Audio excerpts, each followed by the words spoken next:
एक breaking news ये है कि ईरान के supreme leader Ayatollah Ali Khamenei की डेथ हो चुकी है। इज़राइल और अमेरिका ने जो मिलकर अटैक किया है ईरान के ऊपर, उसमें उनकी डेथ हो चुकी है। इसके अलावा बहुत जो बड़े-बड़े मिलिट्री कमांडर थे, आईआरजीसी के कमांडर इन चीफ, उनकी भी का भी इंतकाल हो चुका है। और अब अमेरिका की तरफ से ये एक न्यूज़ आ रही है कि वो ईरान की जो नेवी है उसको पूरी तरीके से डिस्ट्रॉय कर देंगे। हालाँकि आईआरजीसी के जो कमांडर हैं, उन्होंने भी ये कहा है कि हम एक बहुत ही बड़ा रिटेलिएट करने वाले हैं इज़राइल पे।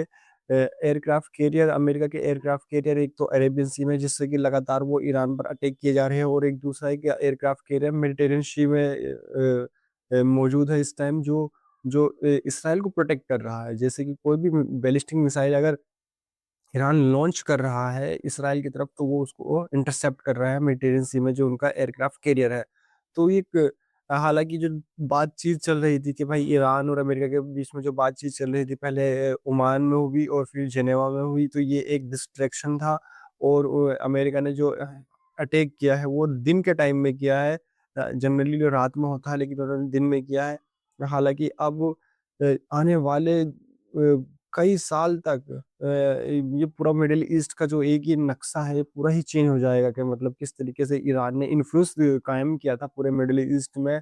गाज़ा में हमास बनाया, लेबनान में हिज़्बुल्लाह बनाया, यमन में हूती बनाया, और ये इराक, सीरिया, इन पे अपना एक कंट्रोल किया ईरान ने। अब धीरे-धीरे सब कुछ खत्म हो गया, तो लास्ट में आके ईरान के जो supreme leader Ayatollah Ali Khamenei, उनकी भी डेथ हो गई।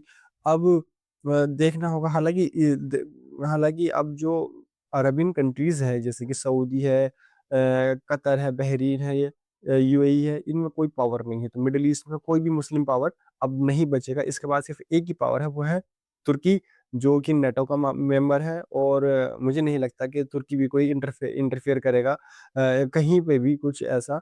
तो इसराइल का जो नेक्स्ट टारगेट होगा ईरान के बाद, वो तुर्की ही होगा। पाकिस्तान की इकोनॉमिक सिचुएशन बिल्कुल बेकार है, वो अफ़गानिस्तान में इल्झा हुआ है, इधर इंडिया के साथ इल्झा रहता है। तो वो समझ लो कि अब पूरी तरीके से जो मुस्लिम सुपर पावर एक ईरान बन के उभरा था, मुस्लिम सुपर पावर, वो कहीं न कहीं वो ख़त्म होती जा रही है। तो जैसे भी कोई ब्रेकिंग न्यूज़ आएगी, मैं आपको अपडेट कराता रहूँगा।